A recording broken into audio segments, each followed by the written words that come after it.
დაახლოებით 1 კვირის წინ საქართველოს პრემიერ-მინისტრს მამუკა ბახტაძეს ევროსაბჭოში უთხრეს, რომ გასული წლის 17 მაისს თბილისში LGBT მარში ექსტრემისტული ჯგუფების მუქარის გამო ჩაიშალა და ჰკითხეს, რა ღონისძიებების გატარებას აპირებს საქართველოს მთავრობა იმისთვის, რომ წელს მაინც ეს მარში უპრობლემოდ ჩატარდეს საქართველოში. ამ კითხვაზე ბახტაძემ უპასუხა, რომ ის ექსტრემისტები, რომლებზეც ევროსაბჭოს წარმომადგენელი საუბრობდა, ანუ ხალხი, რომელიც დაუპირისპირდა LGBT პარადს და რომელთა გამოც პრობლემები შეექმნა ამ აქციას, არიან მარგინალური ჯგუფები. These are the marginalized groups and such groups can be found in any country. და იმ პირობებში, როცა საქართველოს მოსახლეობის 90%-ზე მეტი უპირისპირდება LGBT მოძრაობას, ამ პასუხით პრემიერმა ფაქტიურად ქართველების 90% მარგინალებად გამოაცხადა. და პრემიერის ეს პასუხი არ არის რაღაც შემთხვევითი შეფასება. მას წამოწდა ის პოზიცია, რომელიც ქართველი ხალხის მიმართ ჩვენს პოლიტიკურ და მედია ელიტას აქვს. საქმე იმაშია, რომ სხვადასხვა მიზეზების გამო დღევანდელმა საქართველოს ელიტამ დაიჯერა, რომ ლიბერალური გლობალიზმის ეპოქაში განვითარების ერთადერთი რეალური გზა არის ლიბერალური იდენტობის მიღება. ანუ შინაგანი და გარეგნული ნიშნებით დასავლელ ადამიანთან მაქსიმალური მსგავსების მიღწევა. ხოლო ქართული იდენტობა არის არსებობის ის ჩამორჩენილი ფორმა, რომელიც განვითარებაში ხელს გვიშლის და შესაბამისად უნდა გამარგინალდეს. შავრაზმული ორგანიზაციები, რომლებიც ამბობენ, რომ მათ მართლა ირწმუნეს ის სრულიად უტვინო მითი, რომ ჩვენი ქვეყანა დასავლეთზე ეკონომიკურად ბევრად უფრო გაჭირებული, იმიტომ კი არ არის, რომ ჩვენ ბევრად უფრო რთულ და მტრულ გეოპოლიტიკურ გარემოში ვიმყოფებით, არამედ იმიტომ, რომ ჩვენი ხალხი მენტალურად საკმარისად კარგად ვერ დაემსგავსა დასავლელებს. ეს არის გადმონაშთი, გამოქვაბულური მენტალიტეტი, რომლის ადგილი უკვე აღარ არის თანამედროვე საზოგადოებაში. სწორედ ამიტომ ჩვენი ელიტა საკუთარ თავში და საზოგადოებაში დაჟინებით ეძებს ევროპელს. აბა ნახოთ, რამდენად აღმოჩნდება ევროპელი ამ ქალაქში.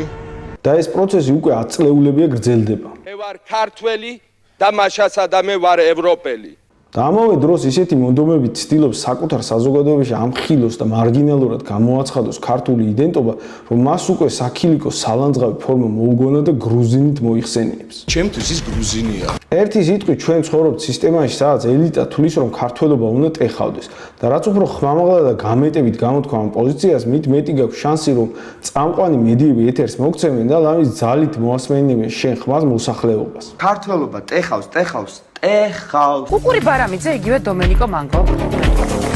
და იმავე დროს ნებისმიერს, ვინც გაბედავს და დასავლელობის რაიმე თვისებებს გააკრიტიკებს, ეგრევე რუსეთის აგენტად გამოაცხადებენ და მთელი მედია შეუტევს. რამე თუ ეს იქნება არა უბრალოდ დასავლეთის კრიტიკა, არამედ მთლიანად განვითარების მათეულ ხედვაზე შეტევა. მოკლედ, ჩვენ მივიღეთ მოცემულობა, სადაც ჩვენი პოლიტიკური და მედია ელიტა არათუ აღარ არის იმავე ეროვნულ-კულტურული ერთობის ნაწილი, რომელსაც ამ საზოგადოების უმრავლესობა წარმოადგენს, არამედ ელიტა პირდაპირ დაუფარავ წინააღმდეგობაში შესულ იმ იდენტობასთან, რომელზეც დგას ამ საზოგადოების ძირითადი ბირთვის ერთობა. და გამოსავალი ამ მოცემულობის ადეკვატურ გააზრებაში. ერთის მხრივ ჩვენ უნდა მივხვდეთ, რომ ეს ელიტა არათუ ჩვენი ერთობის ნაწილი არ არის, ის პირდაპირ ჩვენი იდეოლოგიური მტერია და საჭიროა მკვეთრი წყალგამყოფის გავლება ჩვენსა და მათ შორის.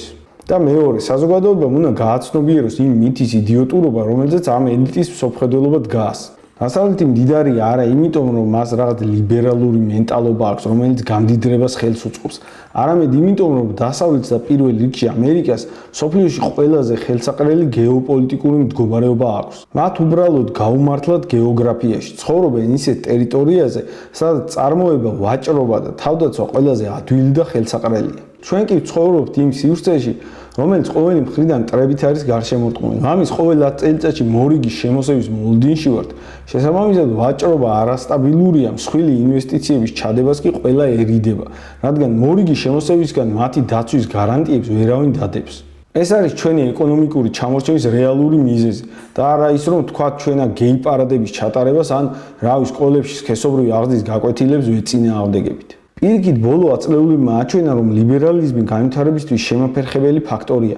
მის პირობებში საზოგადოება მასიური მიგრაციის პრობლემას ვერ უმკლავდება და ამის გამო ჩვენზე ბევრად ძლიერი დასავლეთის პოლიტიკური მდგრადობაც კი დადგა სერიოზული საფრთხეების წინაშე. ამიტომ ლიბერალიზმი ჩვენს რეგიონში არათუ განვითარების ეფექტური ფორმა ვერ იქნება.